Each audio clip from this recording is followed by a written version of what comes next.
Bonjour les amis, bonjour une fois de plus mes futuristes leaders. Bienvenue sur la chaîne de Mr. Check. Aujourd'hui, nous n'allons pas faire un décryptage, mais nous allons passer à un étalonnage, ce que j'appelle souvent freestyle color grading.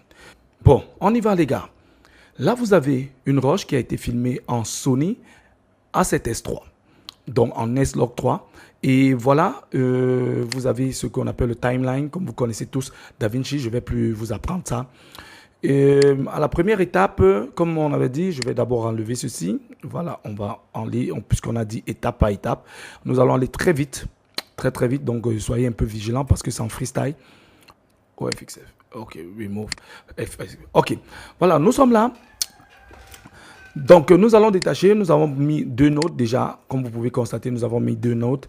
Et puis, je vais partir sur un étalonnage qui est différent des étalonnages du décryptage que nous avons donné. Maintenant là, je vais donner une couleur, je ne sais pas, peut-être cinéma ou n'importe quoi. Donc ça dépend de ce que le résultat va devoir nous donner. Nous allons aller tout seul simplement. Ok, ce que je fais là, c'est ce que vous avez beaucoup plus l'habitude de voir sur YouTube. Nous allons mettre Color Space Transform. Avec le Color Space Transform, nous avons un Sony. Nous allons venir à Sony. Et puis là, à Use Time, on va remettre Sony S-Log 3 parce que nous avons filmé un S-Log 3. Voilà. Et puis là, vous allez prendre, ils ont souvent ce qu'ils vous appellent le DaVinci, Wide Gamut, DaVinci Intermediate. Voilà. C'est ce que les gens aiment bien faire. Bon, par conséquent, ce que je vais faire ici, c'est que je vais appuyer sur Alt, je vais copier ça et je vais remettre ici au numéro 2. Dès que je vais remettre au numéro 2, vous voyez, nous avons presque la même chose ici. Nous avons toujours Sony, là et là. Et là, nous avons toujours Sony, là. Ce que je vais faire, je vais swapper. Donc, on va swapper. Une fois qu'on swap l'image, nous avons ce qu'on vous appelle souvent le Rec 709 qu'on met ici. Sur Output Color Space, je vais venir là, je vais mettre le Rec 709. Et je vais prendre le Gamma 2.4. D'accord? Le Gamma 2.4. Ok, une fois qu'on a donné le gamma 2.4, vous voyez déjà que nous avons une similitude du Rec 709 que nous avons déjà mis sur notre footage.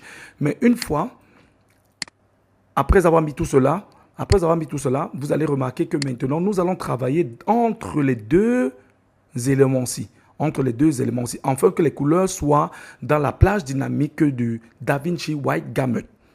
Maintenant là, je vais prendre, je vais mettre une node en série, puis je vais taper une node en parallèle. D'accord? Donc nous allons aller là, nous allons devoir vous montrer comment ça se passe. Série, node en parallèle, node en série, et puis des nodes en parallèle. On a là, et puis je pense que mon DaVinci Wide Gamut que je l'ai là, je vais prendre une node en série pour lui, qui sera ici. Je vais suivre deux nodes en série là. D'accord. Je vais rester juste là et puis vous donner quelque chose de vite fait. D'accord. Une fois que nous sommes là, nous sommes dans notre DaVinci Wide Gamut. Pour ceux qui veulent faire appliquer des luttes print ou n'importe quoi et cela, vous avez ce qu'on appelle des luttes ici qui vous sont souvent données par DaVinci. Donc vous pouvez appliquer ces luttes là. Donc voilà, si je veux appliquer un lutte un peu comme les luttes cinéma et tout ça là, je serai obligé de changer le DaVinci Gamma 2.4 à un Cineon Film LUT. Vous avez vu, quand je mets un Cineon Film LUT, vous remarquez que c'est devenu encore plus blanc. Vous voyez, c'est devenu encore plus blanc. Comme vous pouvez constater, c'est devenu encore plus blanc. Comme si c'était encore le même footage que nous avons eu à la base.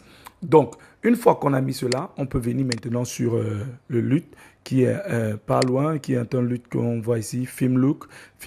Vous pouvez voir, vous avez ça. Qui a été conçu pour le D69. Si vous voulez quelque chose de plus chaud, vous pouvez rester là.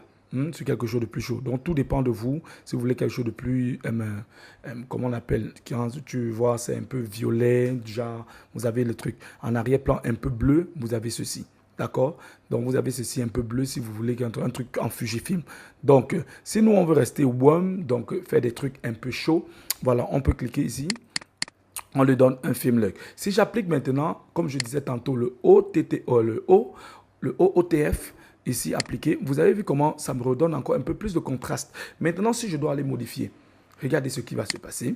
Je vais venir ici. Je dis, OK, le OOTF, tu m'as donné un peu plus de contraste ici. Moi, je ne te veux pas. Je veux essayer de jouer en réduisant un peu. Donc, ouais, pour gagner un peu de contraste, pour que ma courbe de contraste reste toujours assez lisible, pour qu'on puisse voir les détails et tout, parce que c'est très important en color grading. Donc les shadows doivent être au moins aperçus. D'accord. Voilà. On peut commencer là. J'ai déjà, comme je peux toujours augmenter, hein, les gars, pour rester un peu là. Voilà, c'est tout. Et puis à la suite, je vais venir ici. Je vais essayer de travailler sur un boost, comme je vous dis tantôt pour les couleurs, pour que je puisse bien travailler sur ma sélection de couleurs. Je vais booster à 10 et puis je vais venir là faire ce qu'on appelle une sélection gamme de couleurs. Une sélection gamme de couleurs que vous pouvez voir. Allez, on va choisir, nous allons aller vite faire sur quelque chose de vite fait là. On va choisir, vous avez vu, choisir quelle gamme de couleurs. On va aller, on va essayer, voilà, on va essayer de bien se calibrer pour avoir quelque chose d'assez consistant. Vous voyez, ça, c'est avoir de l'expérience sur le travail. Et puis, nous allons chercher un petit blur et puis ramener un peu du noise que vous pouvez constater pour un peu denoiser légèrement. Voilà, et puis voilà, vous enlevez.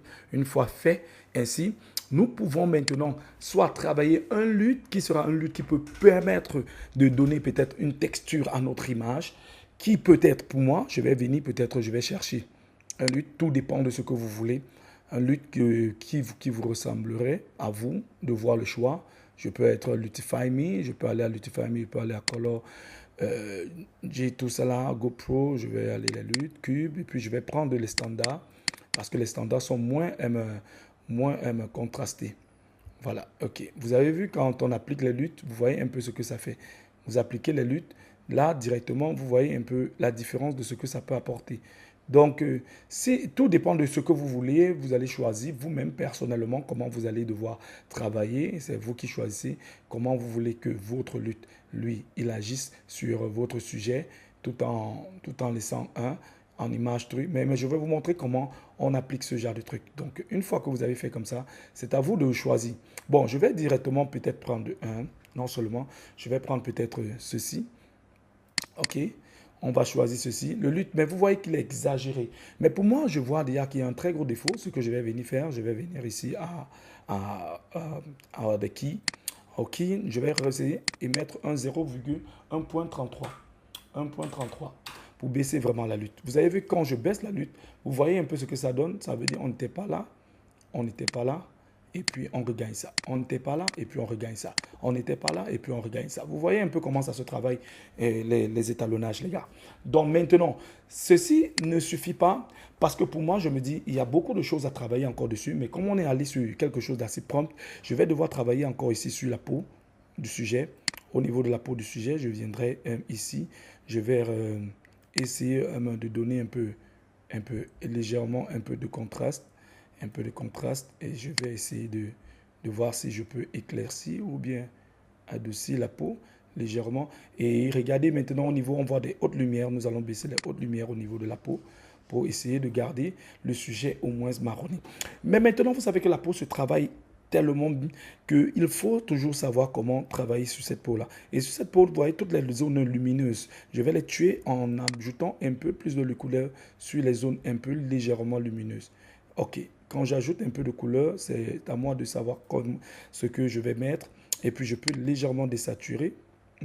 Légèrement désaturer. Et en même temps, ramener un peu le gamma un peu à ma guise. Comment je veux que ce soit ma peau. Je viens là, un peu la marronner. Vous voyez, c'est vous qui donnez un peu une certaine texture à votre peau. Donc tout ça, ça dépend de comment vous la travaillez. Donc vous pouvez la rendre marron et tout. Et puis au niveau du truc, vous pouvez ramener un peu du rougeâtre. Voilà, un peu. Ça vous ramène un peu le sujet légèrement marron qui est différent de ce que nous avons eu à la base. D'accord? Donc, qui est différent de ce que nous avons eu à la base. Vous voyez? Nous avons travaillé sur le sujet. Bon, maintenant, une fois que nous avons travaillé sur le sujet, on peut se dire, voilà, nous avons travaillé sur le sujet. Est-ce que cela suffit exactement? Je vais faire un Alt P qui va toujours nous donner un parallèle note qui va nous permettre de venir choisir que le ciel. Ici, nous allons choisir le ciel. Et vous allez voir qu'on remarque toutes les zones qui seront choisies par le ciel. Par le ciel. Vous allez voir. Nous allons choisir des zones uniquement du ciel. Uniquement du ciel. Parce que du bleu ciel là. Uniquement du ciel. On va essayer, vous voyez, de donner un peu plus quelque chose de c'est un peu plus normal.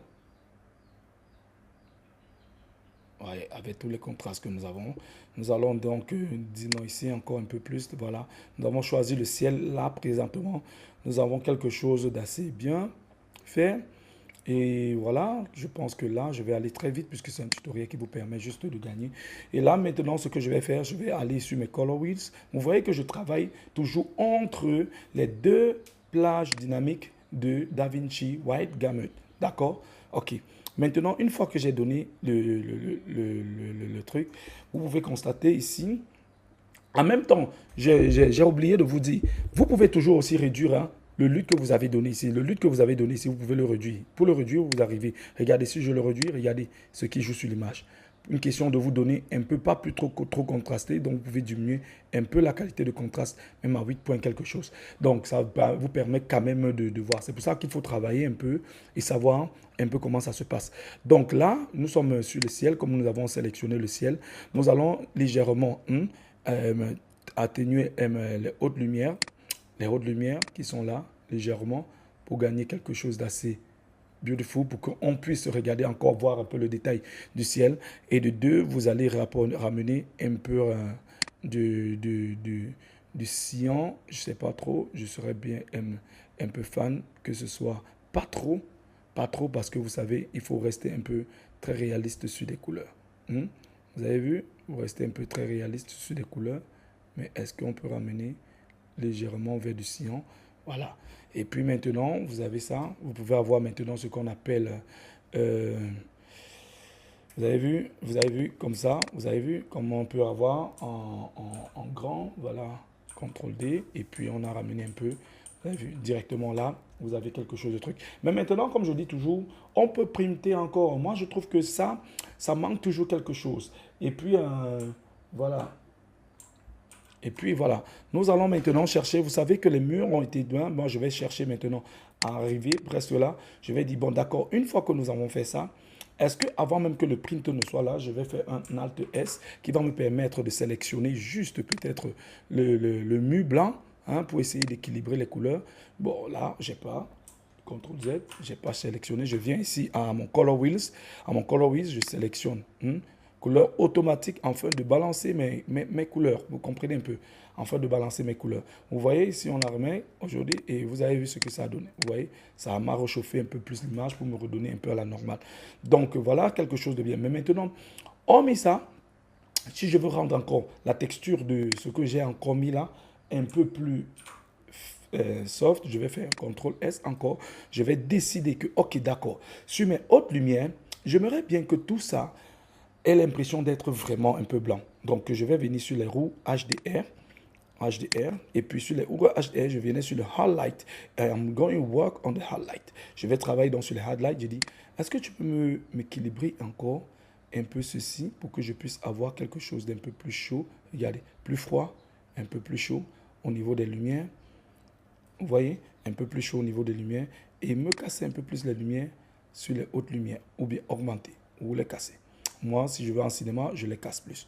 Vous voyez, je les casse. D'accord. Une fois que j'ai ceci, je vais donc venir maintenant à la suite. Après maintenant la plage dynamique, travailler maintenant hors de la plage dynamique. Ici, la première des choses que vous pouvez voir, on peut directement travailler sur la balance entière, sur une roue HDR entière pour essayer de donner une certaine texturation à notre image comme on le veut pour qu'elle soit. Vous voyez, ça joue vraiment sur presque tout. Vous voyez un peu, ça joue vraiment sur presque tout. Je suggère souvent, le plus souvent, de travailler un peu de manière plus subtile pour vous, qui vous permettra de gagner vraiment quelque chose d'assez propre. Vous voyez un peu ce que je veux dire? Voilà. Donc moi, je vais faire quoi? Je vais laisser le petit côté chaud qui est là. Je vais venir travailler beaucoup plus sur une vignette, sur la vignette. Et quand je vais travailler sur la vignette, vous allez constater que je vais mettre ça. Je vais augmenter là un peu, oui, pour adoucir le soft. Ce que je vais faire sur la vignette, c'est que je vais mettre en retrait. Je vais prendre mon color wheel et puis je vais balancer un peu ça vers, vous voyez, on va balancer un peu ça. Vous voyez, on est un peu là derrière. Vous avez constaté, je vais garder la lutte. Ok, on va essayer de travailler un peu plus sur le sujet tout en gardant l'image pour que ce soit plus concentré sur le sujet.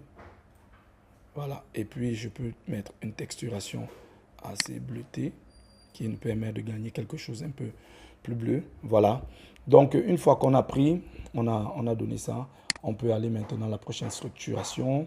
Vous allez pouvoir voir comment là, ici, là, on joue, on travaille. Et maintenant, vous pouvez travailler, comme on dit souvent, travailler la peau du sujet comme vous étiez là. Hein? Je remets un Alt S. Et puis, comme je vous ai dit, je vais prendre le alpha, gamma, le alpha ci, bleu, et je vais l'induire à l'autre node qui était ici. Et puis là, je vais travailler la couleur en mettant un Cosmo. Donc, en mettant un simple Cosmo, vous allez voir, ça va travailler parfaitement sur le sujet. Vous avez vu, ça va travailler parfaitement sur le sujet. Vous pouvez voir là, et puis là, là, et puis là. D'accord, on n'a pas besoin de faire trop.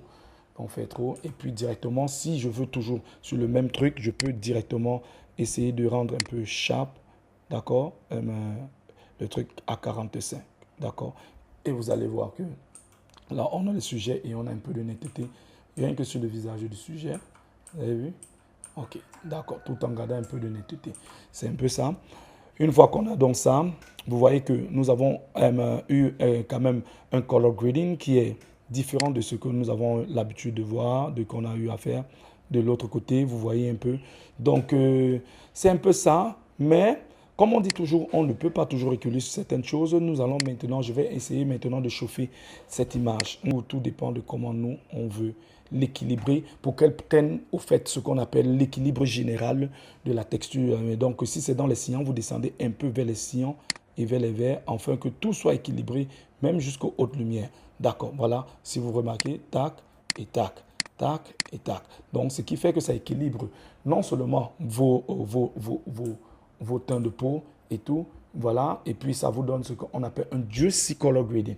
Un juicy color grading. Donc, vous pouvez voir, nous allons mettre D et là, vous voyez, D et là, et vous voyez que nous sommes là parfaitement. Donc, si vous avez aimé, n'oubliez pas de vous abonner à ma chaîne YouTube pour plus d'astuces. Battez-vous chaque tuto, chaque jour. Ok, nous allons édifier la jeunesse et c'est à vous de prendre le relais. Merci.